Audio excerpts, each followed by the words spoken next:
Download Festival was a muddy mess. The weather was kind of horrendous, but also there was some really good music to be had, because that's the whole point of Download Festival. I've been to 11 Download Festivals thus far in my life, so I'm well versed in that festival, and here I'll be outlining what my experience was and reviewing each of the live sets that I saw as briefly as possible. Otherwise this video is going to be super long and we don't need that. So I'm going to try and go through everything that I experienced over the past long weekend, bit by bit. So first, overall, at a high level, it was the second wettest, muddiest, horrendous Download Festival I've ever been to. It wasn't quite the same as Drownload a few years ago, which was horrific, but this was pretty tough. There was still biblical amounts of rain. They were just less continuous as the Drownload one, perhaps, and it made for the muddiest fucking arena I can remember. I don't remember it being quite so bad. Just everywhere was slop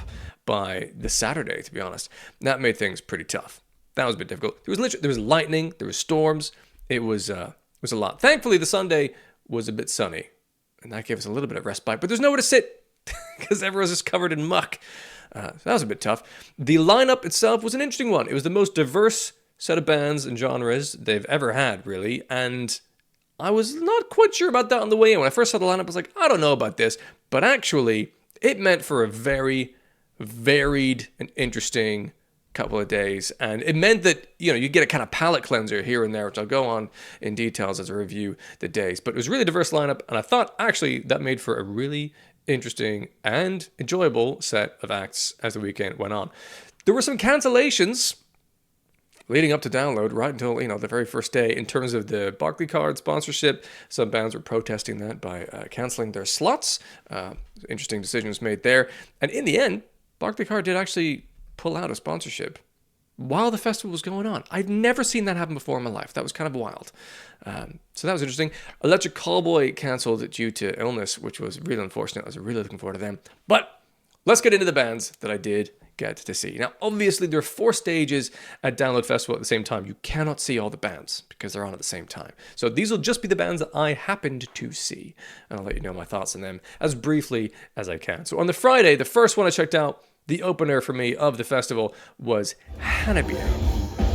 Now, Hanabie are a kind of Japanese, all-female fucking metalcore band, and they ripped it. Now, the sound wasn't very good for them in particular, I would say, but the energy was great, and you know, they put on a good show. I enjoyed watching them. It was a fun opener to the festival, and I happened to notice UK comedians Rob Beckett, Ramesh Ranganathan were in the wings for them, as they're doing this kind of them versus heavy metal documentary thing for Sky. I've enjoyed that series. So they were at Download Festival all weekend watching it. And at times I felt like I was an animal in a zoo with them, you know, looking at a circle pit and being like, oh, look at them. They're just fucking running around over there. Why would they do that? Look, they're fighting. So that was kind of interesting to watch. But hopefully they had a good time, because metal music's great. Anyway, Hanabie, enjoyable. Next band was Frozemode, and they were in the smallest of the tents. Now, the sound there generally is pretty garbage. The second stage, the Opus stage that Hanabie were on, generally the best sound of the festival. Dogtooth stage, smallest stage, not so good. Frozemode, though, actually sounded pretty decent. I thought that was pretty good. I enjoyed their energy. The delivery of their performance was very good. They were helped in part by the fact that the rain started heavily pouring down. So that did impact the enormity of the crowd, because people want to go and just get into shelter, and they were treated to a set by Frozemode, which I thought was pretty good. Solid set from Frozemode. I then went to see Aviva.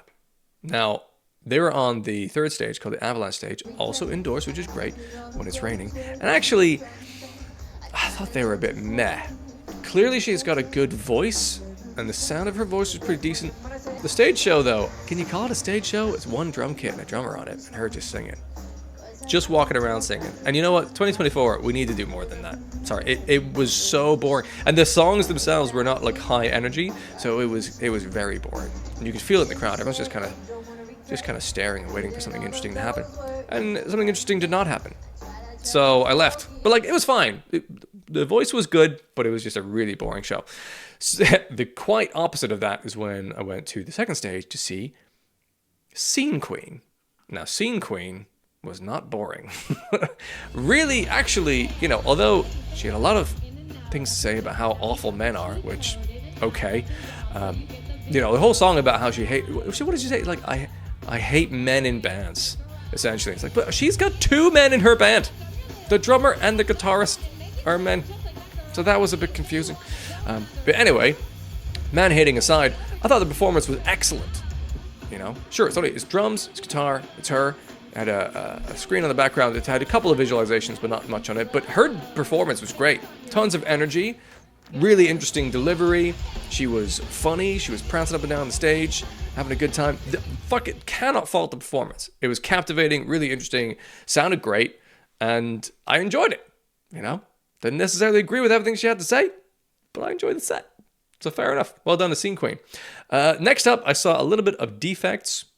Very good singer in that band. Good band overall. A couple of great songs.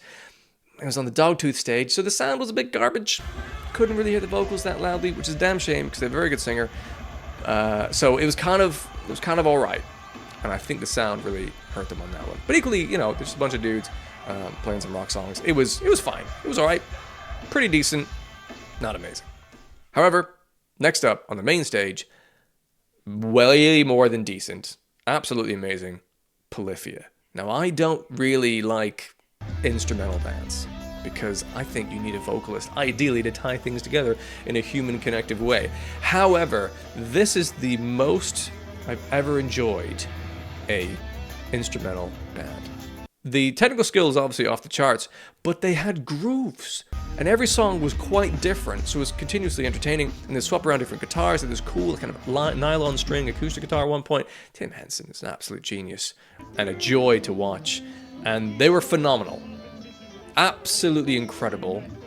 I'd happily see them again, which surprised me, because I'm not really into just instrumental bands, but that was a brilliant show, and I think they had some pyro as well. Like, it was good. I was very impressed with Polyphia. Excellent job. I then went to the campsite because I was quite cold and wet, and I needed a break. So I went and sat down for a bit.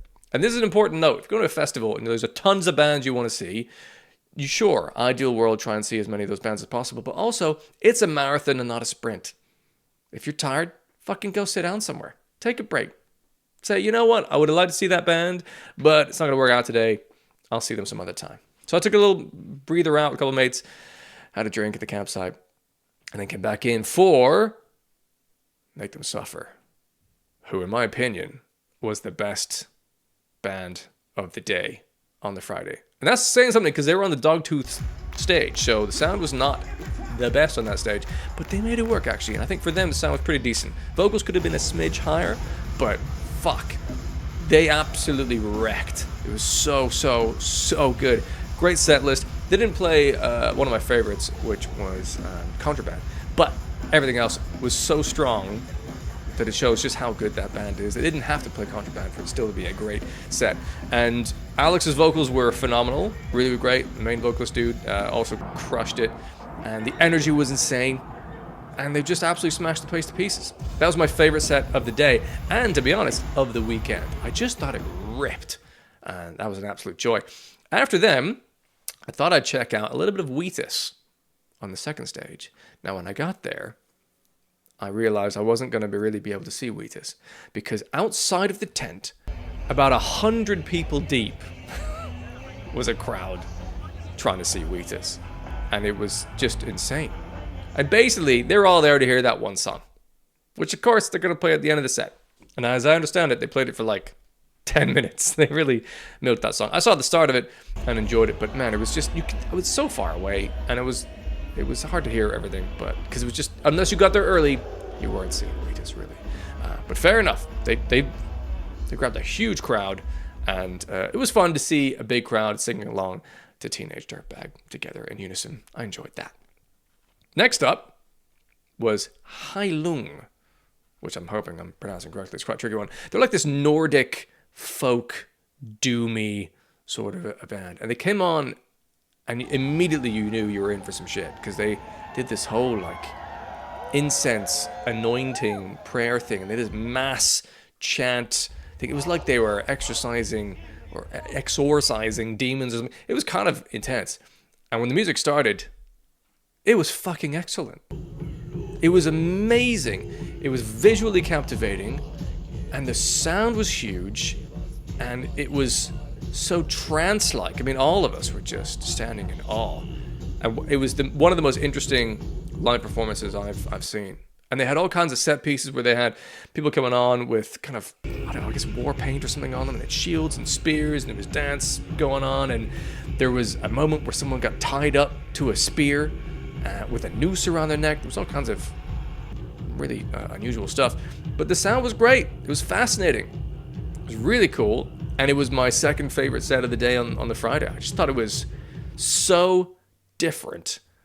Again, that's part of the great thing about the diversity of the lineup that they had at Download Festival. It means you've got all kinds of different music to enjoy. And they did it at a super high level. I was really impressed and absolutely loved Heilung, assuming that's pronounced correctly. So that was very cool. Then I caught like a song and a half of Busted, which was a very different vibe from Heilung. But the sound was pretty good. They were on the second stage. It was absolutely rams. I did not go any closer, but cool. Why not? It sounded very well polished, and my friend who saw the whole set said it was really fun, and they really enjoyed it. But a lot of people, turns out, were there keen to see Busted. Fair enough, man. Started getting pretty muddy at this stage. It was getting a little bit spicy out there, and you started to not want to really sit down anywhere in the arena because you're just going to get covered in mud and shite. So that was a bit of a shame. Then there was the headliner, Queens of the Stone Age, who I like a couple of their songs, but I'm not really like a stoner rock sort of guy. And they seemed like they were pretty stoned. I mean, who knows, right? Fucking this complete speculation, but it wasn't the tightest and most coherent of sets I've seen. But hey, that's their vibe. That's what they're going for. They seem to have a nice time, and they performed reasonably well for what it was. It's just not quite my style of music, sort of like acid rock, bluesy, stoner rock thing. So I enjoyed seeing a bit of them, but I didn't see the whole set. I kind of, my legs were pretty tired at that point. I went back to the campsite and said, you know what? Day one in the bank, I enjoyed that. Day two, that's how many two is. Saturday. That's what happens after Friday. Opener was Bambie Thug for me on the main stage. And it was a late start because of the rain. So they had to have a little bit extra time cleaning up some stuff, putting down sawdust and hay and whatever it was to prep the arena. When they did come on stage, I thought it was great. I really enjoyed it. Fair fucks to them. They wore almost nothing and they were getting rained on the whole time. Like, applause, commitment to the art. They had a couple of backing dancers and that was pretty much it, right? But they made it work. It was always visually interesting. They were always moving in interesting ways. They were captivating, they were engaging, and I thought they performed brilliantly. It was genuinely one of my favorite sets of the day. I thought it was fascinating, captivating, it was unique and interesting and different. The vocals were strong. I mean, it reminded me a bit of Lady Gaga at times vocally, and yeah, it was just fucking great. Great performance. At one point, they were being wheeled around in a big bin or trash can, if you're not from the UK. What would you call one of them? Because that's not really a trash can. That's one of those big... Anyway, that was a choice, which was kind of fun. So yes, Bambie Thug, excellent. I thought it was fucking great. And I was wearing shorts at the start of that day, and at the end of the set, it started pissing it down with rain so hard. I again went back to the campsite to change my clothes because I was soaked through. I had to almost change my entire set of clothes. It was that bad. And I just thought, you know what? No band is worth getting this wet. So I hung out there for like the next hour. I didn't see a couple of bands I was hoping to see originally. Like, I was going to passively see a bit of Vukovi, but I've seen them recently, so fine. And the Callous Dowboys I wanted to see, but I just wasn't ready for another drop of rain to hit my head at that time. So I didn't see them, but I did go back in for Bleed From Within, who I'd seen before at Download Pilot in 2021, and they fucking wrecked the joint. It was so good, really good. So I was expecting big things, and they were on the second stage, which is the best stage for sound. So I was stoked, and they were great. They had a shorter set, unfortunately. They had some technical difficulties, which meant that they couldn't start for like the first 15-20 minutes. So they only ended up having about 15-20 minutes of their set. So the stuff that they were able to play was excellent. Really good. Such a solid performance. well done to Bleed Within. And then those two comedians, Rob and Ramesh, came back to do a song with them at the end, which I thought was going to be a horrible train wreck because these are a couple of comedians. But actually, they picked a great song to do themselves and Bleed From Within. It was Enter Sandman by Metallica, which anyone can kind of shout that one along, you know? And they were helped by the Bleed From Within singer was adding his vocals to the mix, so it was not a train wreck. It was actually pretty fun, and also the crowd singing along at the same time. It was kind of a fun, funny, enjoyable moment. So definitely enjoyed that from Bleed From Within. And then I went to the Avalanche stage to see a bit of Charlotte Sands. It's kind of like a pop punk artist, and I thought they were really great. They have such a good voice. Their live vocals I thought were tremendous. There's a kind of a deep huskiness to it, and it worked really well. I thought their musicians were great, and they delivered a very solid kind of pop rock show. It was great. Nothing really to fault about Charlotte Sands. Excellent job, and I'm now, because of that live performance, keen to listen to more of their records and kind of get into them. That was excellent. Really, really good. After them was Karnivool. I saw a bit of Karnivool. Not a bunch of them, because I actually found it a bit boring. I mean, they're technically very good, right? The musicians were fantastic. They're playing very complex stuff. So that's interesting. It's not very interesting to watch, I'd say. There's, standing there, mealy on their guitars. For some reason, it wasn't captivating. It wasn't very engaging as a performance. So I didn't see a lot of Karnivool. I saw a bit, and then I moved on to Babymetal. And, well, I hope to see Babymetal. I was planning to see a bit of them and then go to see Slaughter to Prevail. But I saw some Babymetal. They got through most of their first song, which is unfortunate that the only song I ended up seeing, because it's mostly just saying the letters of Babymetal. It's not like a proper song. It's an intro song for the live show. And then you could see the clouds were turning. There was a couple of lightning strikes. It's like, okay, this is looking pretty rough. And I really want to see Slaughter to Prevail. So I thought, you know what? I've seen Babymetal before, downloaded a couple times. Let's go check out Slaughter to Prevail. But before I did, there was a moment when Sue Metal was on stage and kind of looked over to the side of the stage, looked at the weather, looked back over, and then all of Babymetal and the band ran off stage. And some words came up on the screen saying, like, show has been suspended. We'll start it again as soon as we can, because the weather was fucked. Like, the wind speed was picking up. The rain was starting to hammer. I went over to the second stage for Slaughter to Prevail, right in the middle of the absolute worst of the downpour. It was pretty tough. But this is why you buy really good rain jackets if you're going to a festival in the UK. So I was thankfully bone dry now because I had the right gear on. But it was aggressive. Speaking of aggressive, Slaughter to Prevail came on. They were pretty intense. It was really cool to see Alex Terrible live. God, his bear-like, low, shouty, growly vocals are just epic. They were so fun. And what I really enjoyed as well is he seemed like a really sweet dude. In between all the songs, he's just like, thank you, like, it's so nice to be here. Thank you very much. Like, he was a really endearing and lovely person. And then he'd be like, in the next breath, he's just barking and saying, all right, it's amazing. Very impressive. And he did smash himself in the forehead a few times with his microphone. I don't know why. I guess he was feeling the intensity. But it cut open his forehead, so he's just bleeding on himself for most of the set. That's a choice. And there were some great circle pits. There was a wall of death that was pretty intense. I don't partake in any of those. I'm a complete wuss. I stand back and I watch. And if a circle pit opens near me, I walk away. I'm not in for that. I'm in for the music. And I'd say the sound wasn't that great. I didn't necessarily know how to mix his voice that well. His growls I thought were great, but some of the cleaner moments didn't really land, or the higher frequency things didn't really land that well. But it didn't matter. It was fucking Slaughter to Prevail live after the storm. It was badass and really good fun. I really enjoyed it. And then the mud just keeps getting worse. The more people walk through the arena, it just gets sludgier and sludgier. And there's just nowhere to sit down. It was, quite a lot. But my next band I was very excited to see was Alpha Wolf. Now, they were on the Dogtooth stage, so the sound there was the worst sound of the whole festival. And when it started, couldn't really hear the vocalist at all.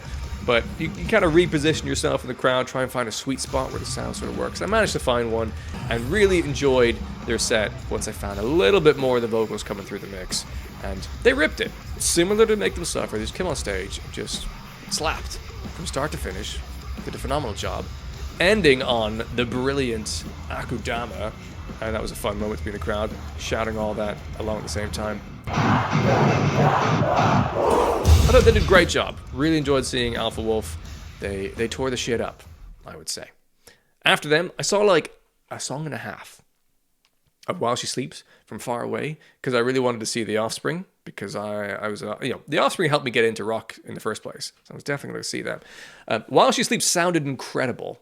The sound on that second stage was amazing. And yeah, they had a huge crowd. And apparently they absolutely smashed it. So well done to them. But The Offspring, for me, the Americana album was such a tidal wave that really carried me into rock music and punk and all that when I was a teenager or becoming a teenager. So very formative, and it was amazing to see them. And they just banged out a bunch of hits.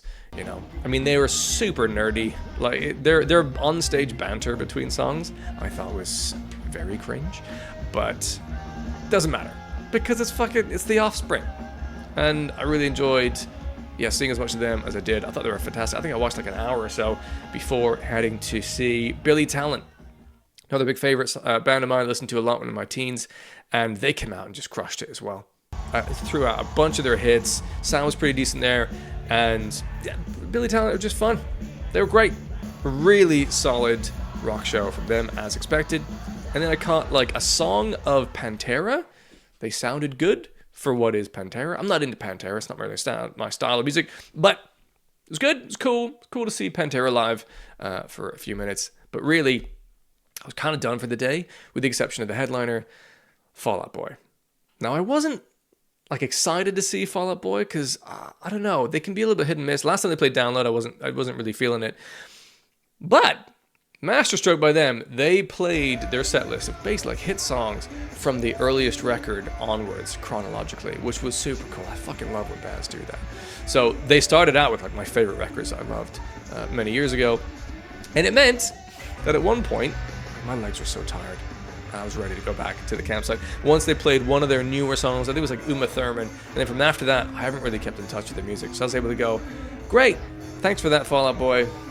I'm going to call it a day because I've heard the songs predominantly that I wanted to hear already. But they did a great job. There was no expense spared in their live show. They had pyrotechnics. They had like a massive sheep with wings from like their Thriller album. Is that called Thriller? What was it called? Infinity Land, possibly? Can't really remember. Maybe the Thriller was the song. Anyway, they had one of them. It was flying above the stage at one point. They had LED screens. I like Pete Wentz had a flamethrower at the end of his bass guitar at some stages. All kinds of props and sets and things, and it was really entertaining visually. The sound, I think, wasn't terrific for the first couple songs, but it then got good from then on, and I actually really enjoyed it. And similar to when Linkin Park headlined Download many years ago, and people go like, oh, fucking Linkin Park, who cares? But then actually everyone goes to see them live, and everyone knows all the words. And the same thing happened with Fall Out Boy. You look around at that crowd, everyone's watching, everyone's singing every fucking word. So, well done, Download. That was actually a good booking. They performed well. It was a great headliner, I think, actually, in my opinion. And now, on to the final day, the Sunday. At this stage, man, it was so horrific in the arena, mud-wise. And my legs were just dying, because there's nowhere to sit if it's just mud. And you're just wearing wellies. They're not the most comfortable things in the world. So I was on my last legs, like 100%. But listen, we've got another day. Some more bands I want to see. Let's check it out. The first band I saw was Code Orange. I'm not a Code Orange fan. I've never listened to their music. And I wasn't massively into the music I didn't really dig so much. But they were interesting to watch because they were very sort of fuck you attitude, hardcore, metal-y. Well, not really metal. Yeah, hardcore, post-hardcore. I don't know. It was kind of not quite my thing. But it was interesting to watch them. Again, it was another vocalist who smashed his head with the microphone.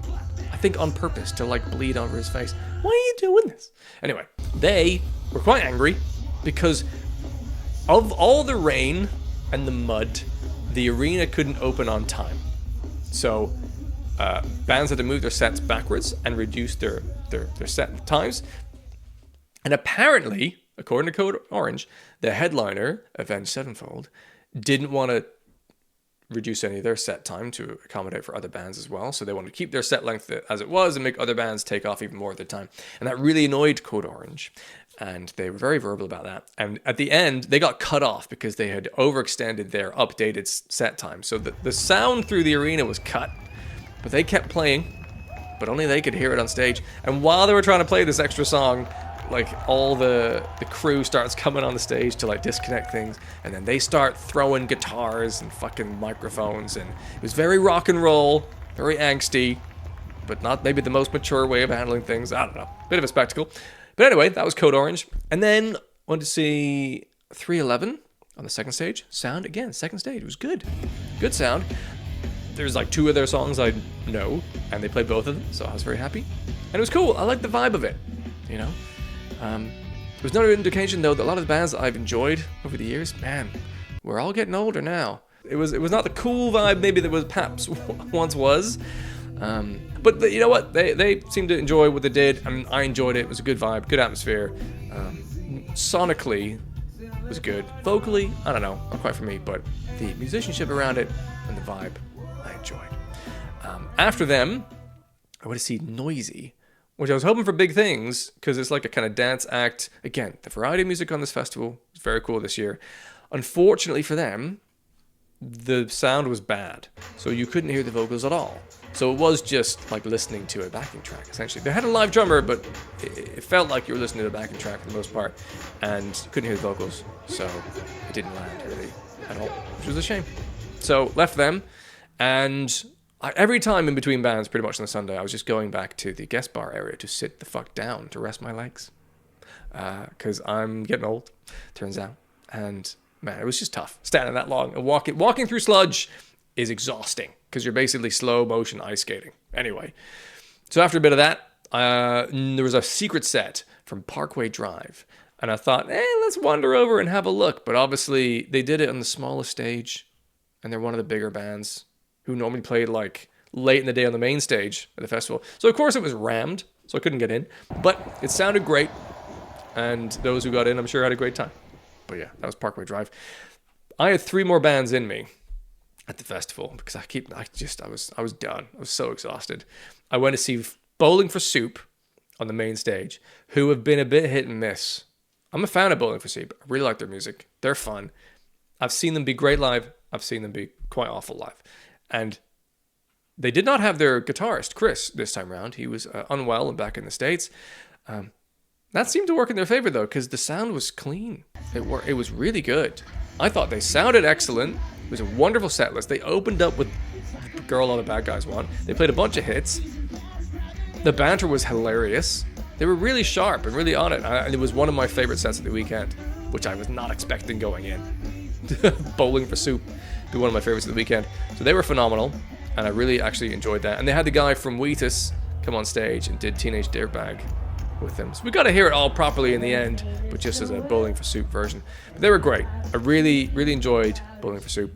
Sum 41 were my next band on the main stage, a band that I enjoyed when I was a teenager, and they were great. Sound was good, performance was pretty solid, but like there was something slightly theatrical and rehearsed about the performance, which it doesn't feel as punk and as like authentic as I had hoped for. But good set list, enjoyable, always fun to see, you know, an old school nostalgia kind of band for me, playing some hits from the olden days when I was a teenager. And yeah, I think they did a good job of their performance, so well done to Sum 41. And then my last band of the weekend, because I was just fucked. Like I was hoping to see The Used, but they were going to be on stage at like 9:45. I just couldn't. And Era as well as hoping to see, but I couldn't see them because they were also on after the point where I needed to also get home so I could have an early night to get up early in the morning and see the kids.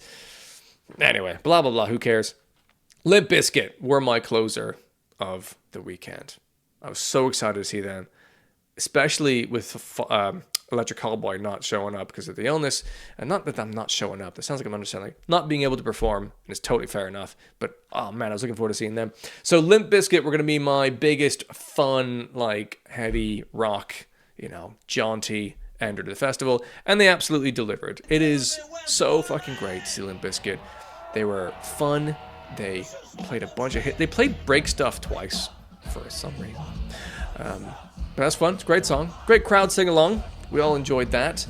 And yeah, the nostalgic meter was really high. You know, Limp Bizkit, like an old school. Great selection of songs. Banter was fun. You know, some sing-along moments and interludes in between tracks. They were great. Really enjoyed Limp Bizkit, and that was my essentially like headliner on the Sunday. So lots of great sets, lots of great music. Lots of effort having to get through mud and sludge to see them, but ultimately, for the most part, very worth it. There were only a couple bands I was like, ugh. But mostly, everyone did a pretty decent job, and I enjoyed at least a few things of each artist as it went on. So that was the live music, a download, a really diverse variety of bands and genres, and I think that was a great call, and it means that you get bits of, you know, palate cleansers throughout the day, something different here and there, so that it's a more interesting day than perhaps just doing like back-to-back metalcore bands, for example. That's going to get a little bit samey over time, because a lot of them start to do the same sort of live show tropes, like everyone get down. No, please stop. Let's stop doing that, please. Can we just leave that to Slipknot? Thank you. Appreciate it. So that was the bands. So other moments, some problems, some difficulties, some issues with Download this year. I mean, there's the whole Barclay card thing, right? A bunch of bands pulled out because the sponsorship of that. I'm not going to get into the details, the politics of that, but that overshadowed slightly the first day. And then the Barclay card sponsorship got pulled out. Kind of unusual. Reports of food poisoning from vendors. There's one particular vendor in District X, like in the village bit, outside of the main arena, but where most people are camping, which had some, I saw a photo, fucking hell. I'm going to let you Google it. I don't want to, like, it's just a horrendous of some chicken that looked like it was basically still breathing, but being served up. And apparently, allegedly, I have no idea, right? But apparently hundreds of people got food poisoning, probably from this one place. People apparently left the festival because they were so fucking sick.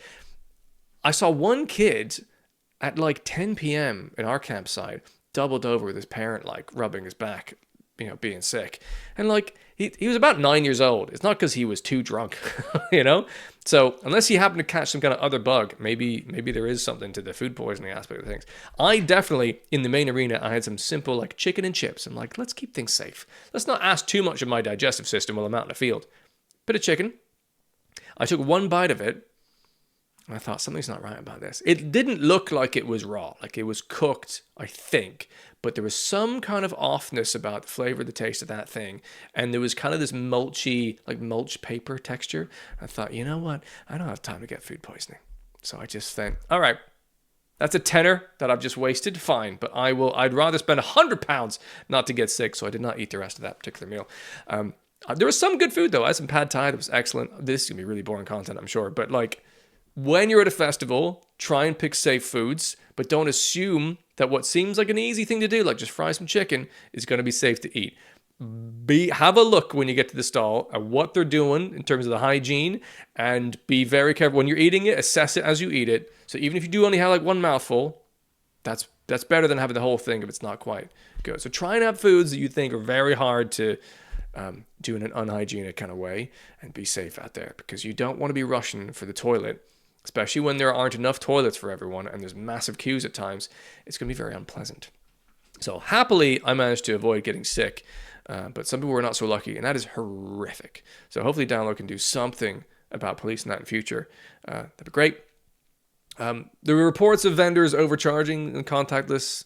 I didn't see any of that myself, but anytime you're at a festival, or anywhere really, if someone is doing a contactless payment, look at the screen of the card reader and see what the number is before you tap, to make sure that you're actually paying what you should be paying, because some people might take advantage of drunk revelers. So watch out for that shit at festivals. To try and solve the horrendous muddiness problem, sometimes they put down wood chips and sometimes they put down hay. Now, I don't know the science for this, right? But from my experience, hay just turns into more slush because you just compact that down into sludge. But the wood chip stuff works well. Maybe it's more expensive and it's, not feasible to cover the whole arena in wood chips. I get that. But man, that might have helped. Because anywhere that they did put the wood chips down, it was much more easy to walk on than the rest. But do you know what? Invest in a good pair of wellies. Because some people did not.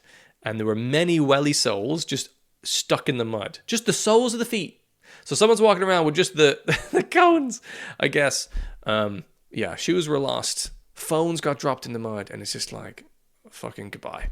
That was pretty rough. There were not enough toilets for everyone. Like some of the queues, especially for the women, some of the queues for the women to go over the toilets were heinous. So hopefully next year they get more toilets because fucking hell, man. Especially if you're in between two big bands. Like that's when they rush and everyone goes, and it's just not a great time. But I must say, I had a different experience to the majority. I'm in a fortunate enough position that I can afford to spring for like a VIP package. So I had the RIP camping, which meant that I had access to the guest bar, which has nicer toilets, still queues at times, but way less queues than the main arena. They have a lot more picnic benches so you can sit down and rest your legs. And honestly, if I didn't have that, I probably wouldn't have made it through to the Sunday. It was so exhausting to constantly need to be sludgy ice skating across the arena with nowhere to sit down, including underneath the main marquee tents. It was slop in there as well. So I felt very grateful to be in the RIP area that I could actually sit down from time to time and had very little queues for the bars or toilets and some food options in there, although they weren't great. Like the pizza place in the RIP place was so average. It was like literally like, it's clearly like frozen oven pizzas. And they're like, that'll be £15, please. Really? So yeah, food was not that great. Some places were alright. The ostrich burger, quite nice. Anyway, we're getting into the weeds here. I genuinely think I would have struggled to enjoy that festival if I did not have the luxury of the RIP package. Like, the arena was a fucking mess the whole time. So that was a bit tough. But for the moments that you're watching the live bands, you forget all that stuff and you enjoy it because you're there to see the music and hear the music that you love. And those moments were fantastic. And it's why I will go to Download Festival every year, or at least I have done for the last like 10 years. I love it. It's my, mecca, my pilgrimage I do every year, which is in part why I'm happy to absolutely splurge on the VIP side of things because it's pretty pricey.